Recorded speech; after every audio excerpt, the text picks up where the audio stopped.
बहुत बहुत धन्यवाद अध्यक्ष महोदय। सर्वप्रथम मैं सदन का और मेरे निर्वाचन क्षेत्र बदायूं की जनता का धन्यवाद दूंगा कि संसद में आज मुझे अपनी बात रखने का मौका दिया है। अध्यक्ष महोदय, जहां बजट की चर्चा में मुझे अपनी बात रखने का मौका दिया गया है, वहीं जब वित्त मंत्री जी बजट में अपना बजट पेश कर रही थी, उस समय पे बहुत बड़ी बड़ी बातें किसानों को लेकर कही गई, नौजवानों को लेकर कही गई, महिलाओं के लिए कही गई। लेकिन सच्चाई तो यह है कि जहां हमारा देश कृषि प्रधान देश है, 60% से ज्यादा आबादी किसानी में आज है,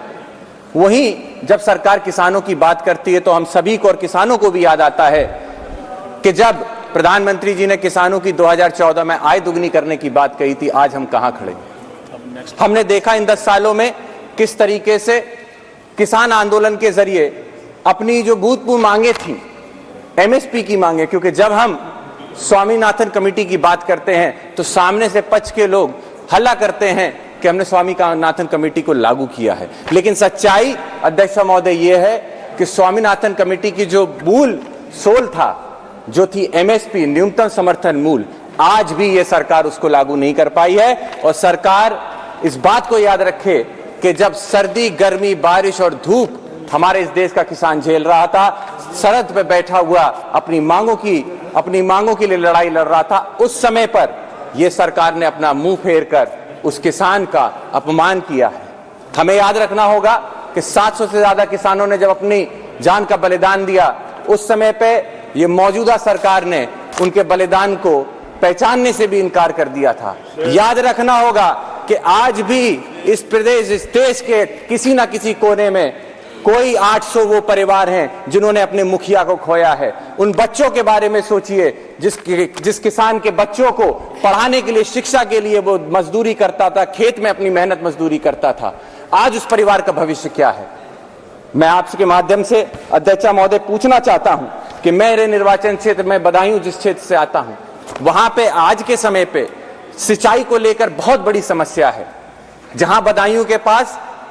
2 नदियां बहती हैं, लेकिन उसके बाद भी उन नदियों से सिंचाई के लिए कोई भी कनेक्टिविटी नहीं है। मैं आपके माध्यम से सरकार से अनुरोध करना चाहता हूं कि आने वाले समय में उन किसानों के लिए सिंचाई के लिए क्या हम लोगों ने प्रावधान किए हैं। अध्यक्ष महोदय, मैं आपके माध्यम से सरकार को बताना चाहता हूं कि इस समय मेरे लोकसभा क्षेत्र के अंदर सारे किसान ट्यूबवेल के ऊपर निर्भर हैं, और इस समय पे बिजली की यह स्थिति है कि गांव के अंदर 10-10, 15-15 दिन तक हम बिजली नहीं आपूर्ति दे पा रहे हैं। सरकार की तरफ से जिस समय पे एक सर्वे किया गया था, उन्हीं के अधिकारियों ने बताया कि जहां पर 56 सब स्टेशन हैं हमारे यहां बिजली के, वहीं कम से कम 33 सब स्टेशन और होने चाहिए। लेकिन उनकी रिपोर्ट पे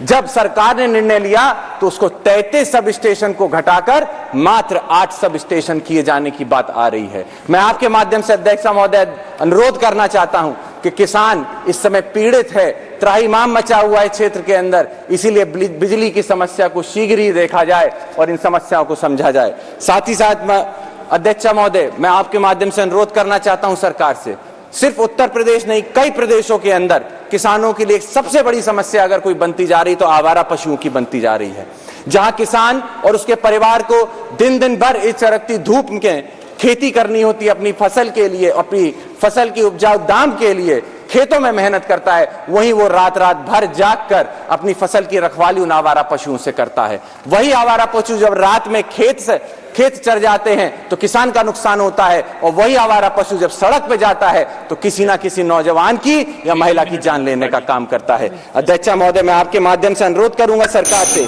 कि जहां आप किसानों की बात करती हैं, मैडम मेरी फर्स्ट टाइम स्पीच है, बस 2 मिनट और दे दें। 2 मिनट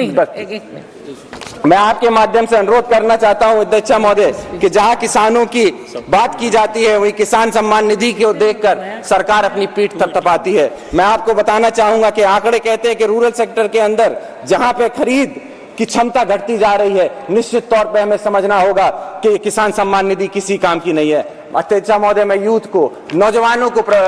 नेतृत्व करता हूं, वहीं जहां देश में 35% नौजवान है जिसकी मूलभूत सुविधाएं एजुकेशन और जॉब अपॉर्चुनिटीज हैं, आज सरकार कहीं भी जॉब देने में असमर्थ होती चली जा रही है। 80% से ज्यादा हमारे देश का नौजवान बेरोजगार घूम रहा है। मैं अध्यक्ष महोदय आपके माध्यम से अनुरोध करना चाहता हूं कि आने वाले समय में उन नौजवानों के रोजगार के लिए कुछ ना कुछ ये सरकार करने का काम करे। साथ ही में मैं आपसे अनुरोध करना चाहता हूं कि मुझ जैसे नौजवान, कई सारे नौजवान हैं जो यूनिवर्सिटियों से छात्र राजनीति से आगे बढ़ के इन सदनों का नेतृत्व करते हैं, वहीं आज उत्तर प्रदेश के अंदर छात्र राजनीति को खत्म करके कहीं ना कहीं नौजवानों को आगे आने से रोका जा रहा है। आखिरी मैडम, लास्ट मैडम, छात्रों के लिए मैं ये कहना चाहूंगा, इलाहाबाद यूनिवर्सिटी जैसी संस्थाओं के अंदर जहां हॉस्टल की फीस बहुत कम रखी जाती थी, सिर्फ इसलिए ताकि किसानों को कहीं ना कहीं किसानों के बच्चे पढ़ लिख सके, वहीं 400% अगर ये फीस को बढ़ाया जाता है तो निश्चित ही तौर पे किसानों के लिए ये एक बनने की बात होगी। आप सभी के लिए मैं आपसे आपका धन्यवाद देता हूं और अनुरोध यही करता हूं कि इन सभी बिंदुओं को देखते हुए आप सारी बातों को रखने का काम करें। बहुत बहुत धन्यवाद।